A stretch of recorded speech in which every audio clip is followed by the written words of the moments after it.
The town of Launceston is aflame. The vicious Vikings, enraged at the loss of Jarl Ivar, seek retribution in Christian blood for the death of their king. They pour into the village, killing all in their path. The Christian forces try valiantly to save the town, but are no match for pagan ferocity. One man stands amidst the chaos, his faith unwavering. This is a Crusader King's story of petty King James Bond, Lord of Cornwall.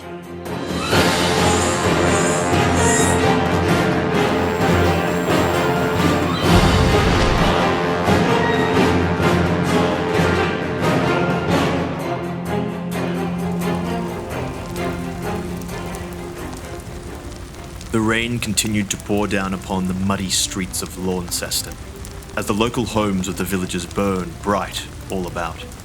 The Cornish forces fleeing for their lives slip and fall into the sludge as they make easy prey for the Viking warriors who take great pride in their ignominious deaths. Commander James Bond, petty king of Cornwall, attempted to rally his greater numbers to no avail. His men's morale was broken. These were not battle-hardened men, but mere peasant levies fulfilling their duty to their country. Only but a few brave men, including his knights, continued to fight on until the Vikings decided to have their fun with them. Knowing the battle was won, the raiders began to form a shield wall around the remaining Cornish knights. Wulfgeat, House Bond's marshal, immediately reacted and began to drag James from the battlefield. Wulfgeat knew what was coming: a slaughter.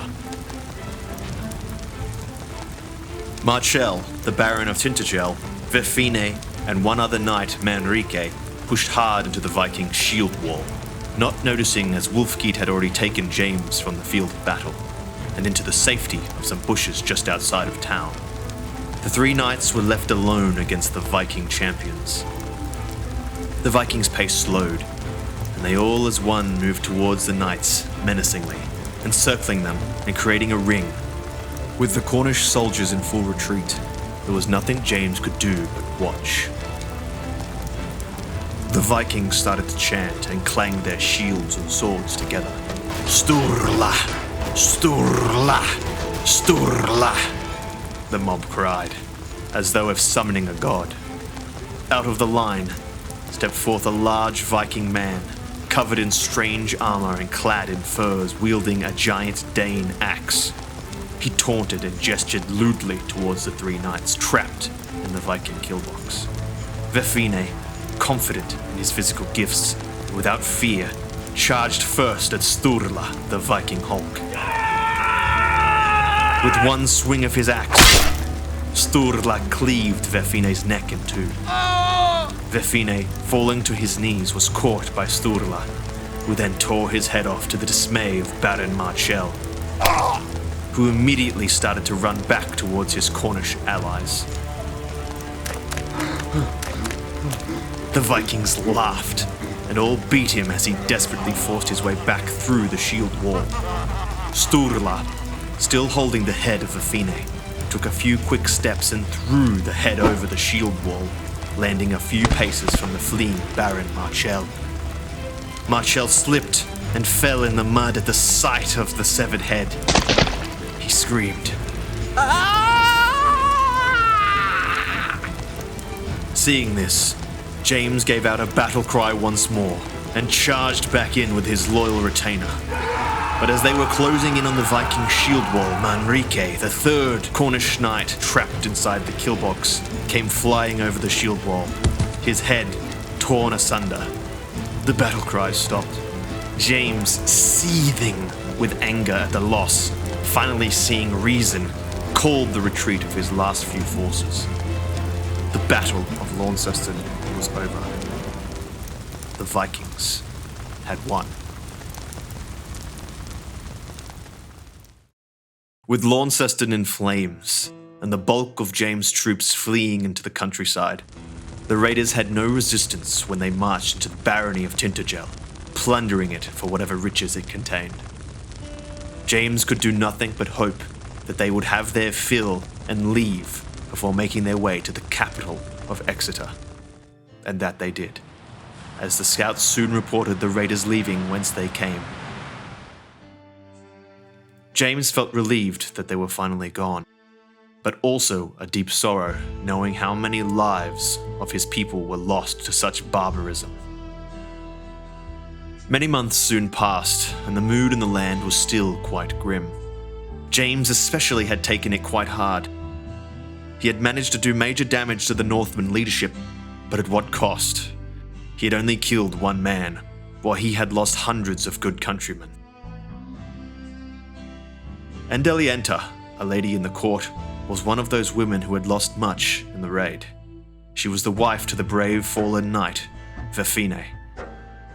After a conversation with her, he decided it was best for her to move on. Seeing as her marriage to Verfine was only fairly new, maybe it could do her good to remarry. James quickly arranged it for her to marry a new knight, Rothard, a Bavarian blade master whom he hoped might be able to turn the tide against such powerful foes like Sturla. That night, Wulfgeat, having known James for most of his life, knew something needed to change. So he decided to take James out into the town for a drink to lift his spirits and to celebrate the coming of the new year. Wulfgeat and James exchanged stories, with Wulfgeat attempting to boost James's mood, relaying to him that it was more than just Ivar the Boneless that had been slain, as Wulfgeat had personally cut down 36 pagans at Launceston. James couldn't help but laugh at Wulfgeat's arrogance and terrible attempt to cheer him up. After a few hours, James stumbled his way to the bar to grab more drinks, but as he approached, he seemed to notice a familiar face. It was Ildegard, whom he had attempted to seduce months prior. Suddenly, overcome with excitement, James gets down on one knee and takes her hand. "Marry me, darling," he says. Ildegard, quite taken aback by the proposal, actually tentatively agrees to the marriage, whether it be through intoxication or some other means. Just a few months ago, however, she was repulsed by James's attempts at seduction. Now, however, she was willing to spend the rest of her days with him. James immediately rented a room and raced upstairs with the fecund Frenchwoman, perhaps hoping to conceive this very night. But upon closing the door behind him, James turned to see Ildegard holding something sinister within her grip. It was her favorite whip, and she was smiling from ear to ear. James's face quickly turned from happy to scared, as the French fatale began laughingly trying to strike him. "Come, my darling, don't you want to have some fun?" said Ildegard as James hid behind the door for cover. Seeing his chance for escape, James quickly slips out of the room, saying, "I think the marriage is off, darling. Au revoir." James wouldn't see Ildegard ever again. Waking up the next morning, James felt reinvigorated, albeit with a slight hangover from last night's escapades. He decided it was a new year, and that he would once again start a scheme to cripple the Vikings. At this moment, M, his spymaster, entered his chambers with an urgent report. King Aela of Northumbria was being surrounded by the forces of Sudreyar and Jorvik. It was settled then. This time around, James would enact his talent for death on Jarl Halfdan Whiteshirt of Jorvik.